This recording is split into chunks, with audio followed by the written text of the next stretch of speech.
હર મહાદેવ, જય ગાયત્રી। ઘરમાં આવતી બીમારી, તો આ બીમારીને રોકવા માટે અથવા તો આવેલી બીમારીમાંથી આપણને શાંતિ કઈ રીતે થાય એ વિશે આપણે જાણશું અને એના માટે શું ઉપાય કરવા પડે।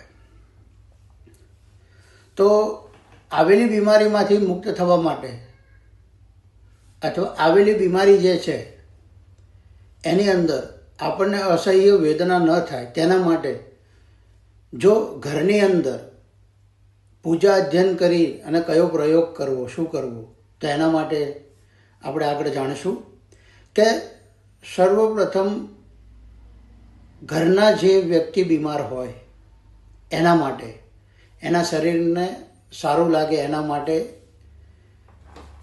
પૂજા મંદિર પાસે બેઠી અને સંકલ્પ લેવો અને નિત્ય પ્રતિદિન એમની માટે વડવાનર સ્તોત્રનો પાઠ 11 વખત કરવો અને એ 11 વખત કરો એ પહેલાં એક વખત રામ રક્ષા સ્તોત્ર પહેલાં વાંચવું, પછી 11 વખત એ વાંચવું અને વળી પાછું એક વખત રામ રક્ષા સ્તોત્ર વાંચવું। ત્યારબાદ અમાસના દિવસે સપ્તધાન ભેગું કરી એક મુઠ્ઠીમાં થોડું થોડું લઈ એક મુઠ્ઠીમાં સપ્તધાન ભેગું કરી અને ઘરના જે મેન દરવાજો છે એમાં બહાર નીકળતા ડાબી સાઈડ અને અંદર આવતા જમણી સાઈડ ત્યાં આ ધાનની ઢગલી કરી અને એની અંદર કપૂર અને તલના તેલનો દીવો કરવો, એની અંદર કપૂર નાખવું અને દીવો કરવો અને 3 લવિંગ નાખવા। આ અમાસને દિવસે કરવું।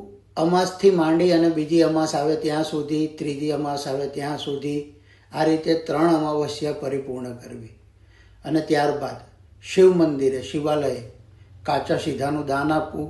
ત્યાં આગળ કાચું દૂધ ગરમ કર્યા વગર ગાયનું અને કાળા તલનું દાન આપવું। ત્યાં બેસી વળી પાછા રામ રક્ષા સ્તોત્ર, વડવાનર સ્તોત્ર અને રામ રક્ષા સ્તોત્રનો પાઠ કરવો। આનાથી ખૂબ જ એવો ફાયદો અને લાભ થશે। ઘરની અંદર જે બીમાર વ્યક્તિ હશે એને પણ સારું થવા માંડશે ધીરે ધીરે। હર મહાદેવ, જય ગાયત્રી।